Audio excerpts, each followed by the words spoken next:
না তোমরা লইতে পারতাছ না তো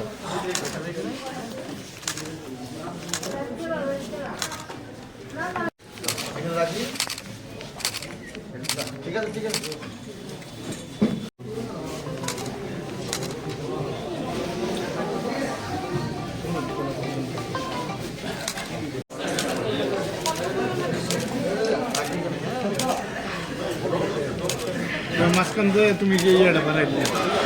সবাই অবগত আছি আজকে 25শে ডিসেম্বর আমাদের ভারতবর্ষের প্রাক্তন প্রধানমন্ত্রী ভারতরত্ন আমাদের পার্টির প্রাণপুরুষ অটল বিহারী বাজপেয়ীজির জন্মদিন।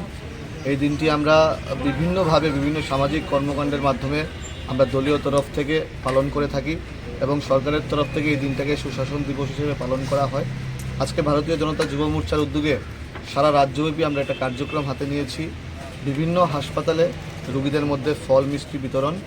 আজকে আমরা এই আগরতলা স্থিত রিজনাল ক্যান্সার হসপিটালে আমাদের 6 আগরতলা মণ্ডল যুব মোর্চার উদ্যোগে আমরা রোগীদের মধ্যে ফল মিষ্টি বিতরণ করব।